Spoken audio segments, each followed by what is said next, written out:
It worked. It worked. I found my own beta. Look, Mom. I did that. That's me. Yeah. Hi, I'm Dani Reyes-Acosta. I live in a 1995 Ford E250, which I begrudgingly named Angelito Blanco.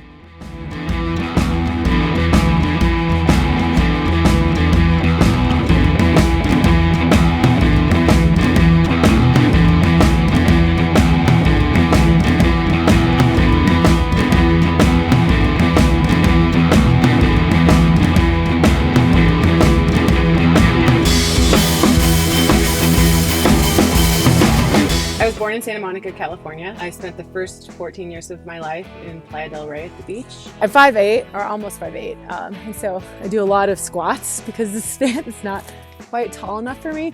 So let me show you around my kitchen. I've been living on the road since 2014. So over here, I have all my spices. I have a lot of medicinal herbs, like Mexican herbs for teas, coffee. My first year was in a Subaru in Chile, and I spent 13 months traveling around. I don't not eat meat, but I find that in the van, it's just kind of like not that fun to cook or store meat. I've been supporting myself on the road through essentially self-employment. When I first started my on-the-road journey, I had left a corporate job. In the last 5.5, 6 years, that journey has gone from freelancing to consulting and finally starting my own business that's focused on brand strategy. I take a lot of meetings in the van, but I try to do my video meetings in workspaces because the skis are distracting. Stove, and what happens is I just kind of like pull it out, pop it open, and then pull my propane tank and hook it up, and that's that. And then this is another cutting space. I moved into the van after years of just traveling. I just wanted to have stability. And then here's my fridge. I don't really need to have a powered refrigerator in the winter. This actually keeps my food from freezing. Johnny and I were living in his Chevy Express together, and so we left South Lake Tahoe, had driven up to BC in his van. At that point I was like, whoa, maybe this van life thing is a good idea because you have everything you need and you're totally self-contained. Most of the time when the van is probably like 44 or so, which is about the temperature of a fridge. I was just searching through Craigslist and got the opportunity to buy a distressed sale. I snapped it up. And when we were traveling in Mexico, I found this one, which is a little Frida Kahlo. Isn't she cute? Little Frida Kahlo.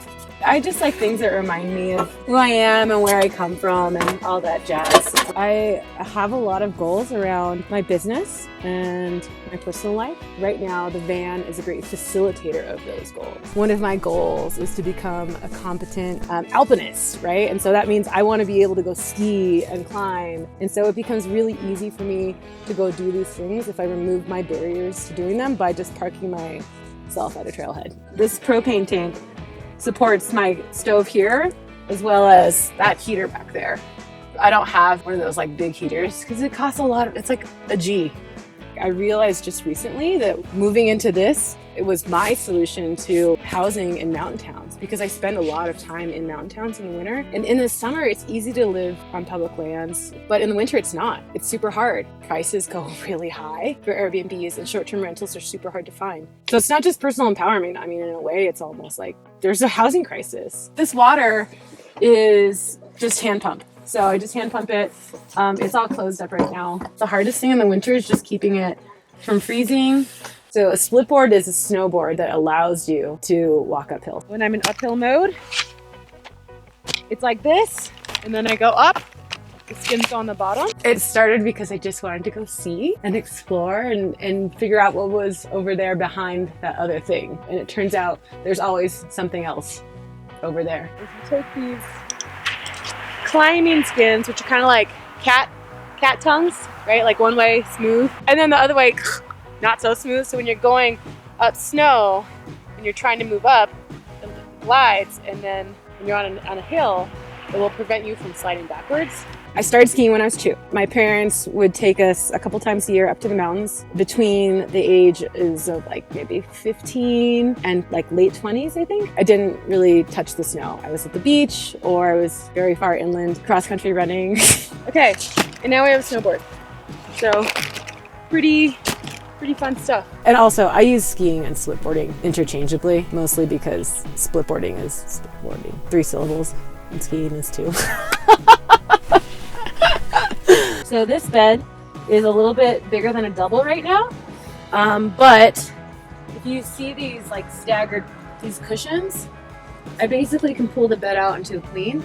I got this really awesome job up in Oregon, and I was just snowboarding like quite a bit. There's a spot at Mount Hood Meadows where you could see through the gates. There was this other space where I was like, oh, there's other stuff over there. And I always was very curious about what was that stuff. This was an 8-inch Tempur-Pedic mattress that I just cut the memory foam. I just stripped it. And then when I quit the job and moved to South America, part of that whole reinvention of my life was exploring all the things that I had wanted to do before, but never had given myself the space to explore. I will say, if anyone is trying to do like winter camping with a Tempur-Pedic mattress, unless you are keeping your temperature like over 65 degrees, this stuff gets really hard in the cold. There were 4 mountains I tried to go summit. I only actually summited 1. The other 3 I didn't make it all the way up for weather or safety reasons. And then I snowboarded down. And so I was just starting to dip my toe into snowboard mountaineering, and I didn't own a splitboard. So there are these metal ribs behind this wall, and I basically just screwed in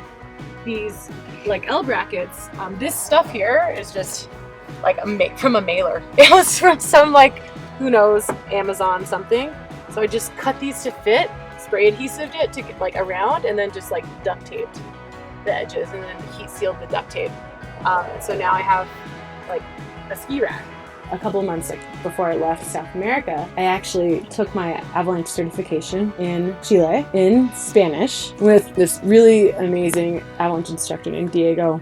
I like to be able to move, so like sometimes I'll sit here, or sometimes I'll sit on the chair, the captain's chair, and sometimes I just sit here and work.